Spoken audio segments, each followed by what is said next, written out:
From Arkansas, Mr. Hill. Thank you, Mr. Chairman. Chair Yellen, nice to have you back before the committee. Thank you for your patience today.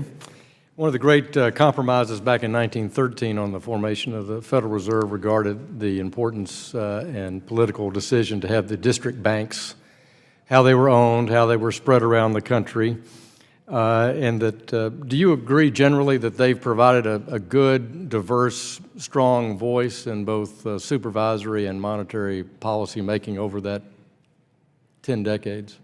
So with respect to monetary policy, I feel it's been very good to have the diversity, the input from around the country, and a large group of people with diverse views trying to form a consensus. That's been very healthy.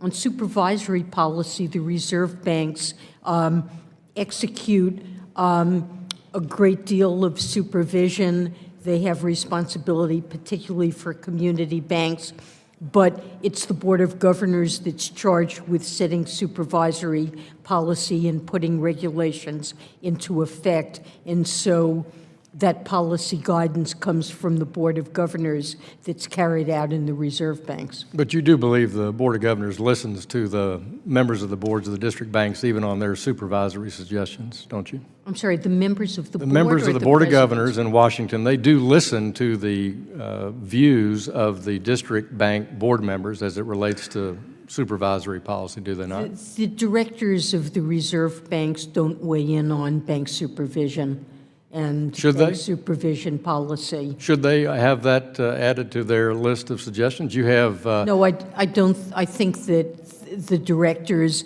especially given the role of banks on the boards and the fact that there are bank directors, it's been important to wall them off from... But there are a lot of district bank directors that are not bank directors.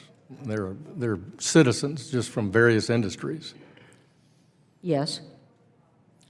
Do you think that the supervisors in the district banks have a good handle on their banks, their bankers, their bank asset quality, their bank supervision within the confines of their district? Yes.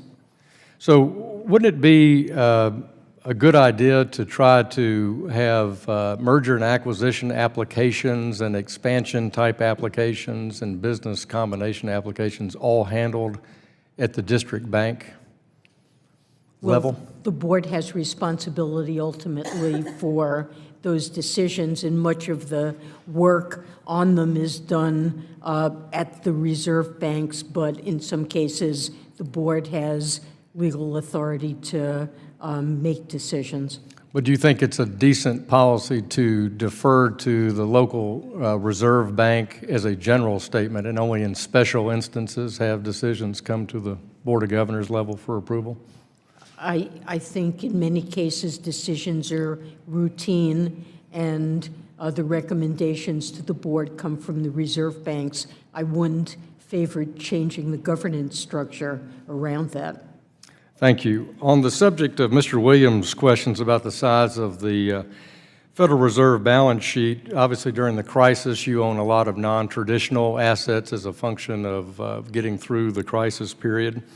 And you've, through the payment of reserves, built a large portfolio of government securities. It looks like you have 40% of the mortgage-backed, of your portfolio is 40% in mortgage-backed securities.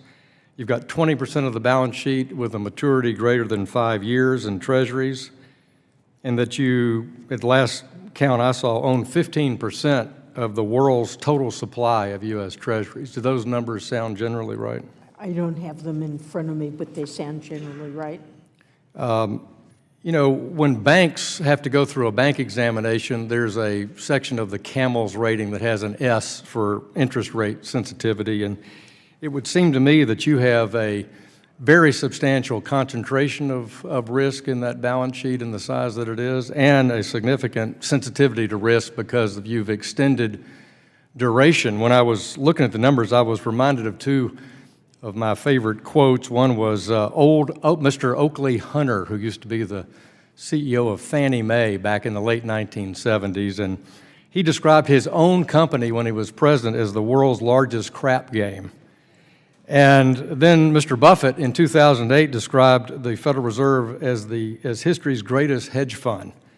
And so my concern is that through Operation Twist, as you try to undo the portfolio, that you've got a real interest rate sensitivity problem. I hope you'll address that and move quickly to reduce the size of the Fed's balance sheet.